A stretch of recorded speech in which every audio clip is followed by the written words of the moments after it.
Josée Durocher, la polémiste.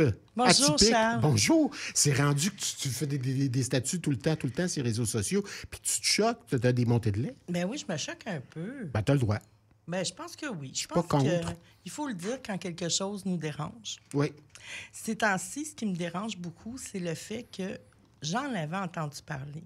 Mais quelqu'un s'est adressé à moi en me disant, écoute, j'ai voulu me faire diagnostiquer pour l'autisme au public. Et le médecin m'a répondu, tiens-toi bien, Charles.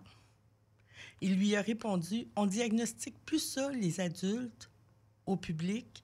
De toute façon, l'autisme, ça n'entraîne pas de problème chez l'adulte. Ah bon? Ça prend un médecin qui ne connaît pas l'autisme pour dire une chose pareille. On a le nom de ce médecin? On ne le nommera pas, Non, on veut pas on être n'a pas poursuivi. le nom du médecin. Ouais. Mais c'est grave quand même d'affirmer des choses comme ça quand c'est pas vrai. Alors, cette personne-là a fait quoi? Elle s'est retournée vers le privé? Mais là, elle ne peut pas se tourner vers le privé parce que puisque c'est vrai au public, on diagnostique plus ou moins Ouais. les personnes adultes, le privé, est saturé. OK. Donc, si on veut être évalué, ça prend du temps. C'est quoi une évaluation pour l'autisme? Tu l'as vécu, toi, Oui. à titre d'adulte? À 49 ans, 49 ans, c'est quoi qui arrive? tu y vas 2 fois Chez un psychiatre? chez un psychologue ou un psychiatre spécialisé en autisme. OK. Et c'est ça, tu remplis des questionnaires, beaucoup de questionnaires. Et eux, ils compilent tout ça. Et suite à ça, ils te rencontrent pour te donner un rapport d'évaluation. OK. Et moi, j'ai un gros rapport écrit, là, attestant que je suis une personne autiste. Et ça m'a beaucoup aidé d'avoir mon diagnostic. Et c'est là où je veux en venir. Vas-y. Quand on est adulte et qu'on a fait du masking toute notre vie, on sait qu'on n'est pas comme les autres. T'arrêtes là. Du masking. Du masking, c'est faire comme si. Il n'y avait pas de problème. T'es acteur, toi, Charles? Oui. Tu fais comme si? Des fois, je fais semblant. Nous, les personnes autistes, on fait souvent comme si par peur de déplaire, par peur d'être rejeté. Parce qu'à cause des conventions sociales aussi, Ben, c'est probablement ça. qui nous ont été inculquées par nos parents, par nos enseignants. La pression etc. sociale est extrêmement forte pour les adultes autistes, pour OK. tous les autistes, dans le fond.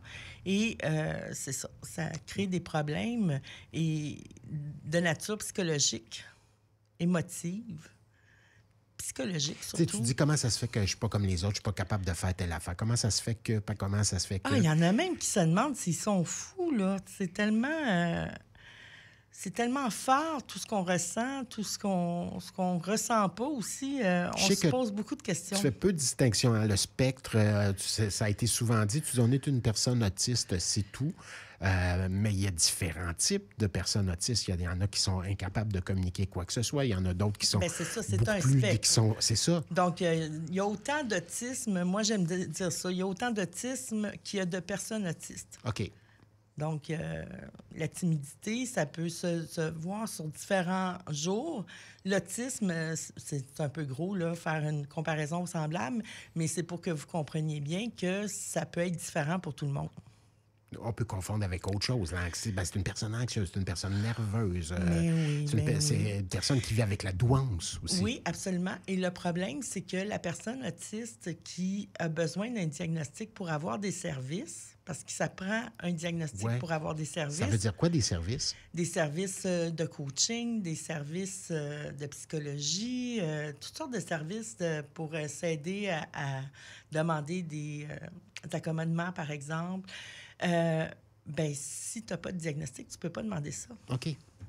C'est-à-dire, tu peux le Dans tu bien peux des demander, cas. mais tu payes en tabarnouche. Là. Ben, tu C'est payes. un peu ça. Ou tu Tu les vois t'arranges, toi, avec tes refuser. problèmes. Là. C'est ça. C'est ça. Donc, je trouve que, et c'était ça mon point dans ma sortie sur les médias sociaux, on économise beaucoup d'argent en ne posant plus de diagnostic chez l'adulte, mais ça crée tellement de problèmes psychologiques autres que ça vient embourber le système de santé d'une autre façon. Ah, mais je te sais tenace et fouilleuse. As-tu vérifié si c'était comme ça chez tous les médecins, Josée Durocher?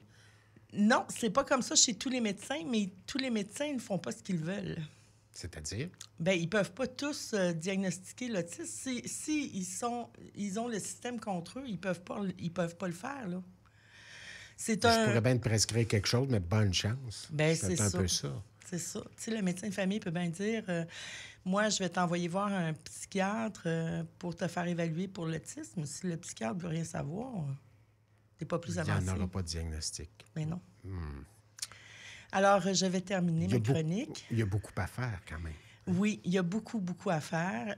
J'ai l'impression qu'on recule dans certaines choses. Et la chronique d'aujourd'hui tombe à pic avec, malheureusement, le départ de Fiori.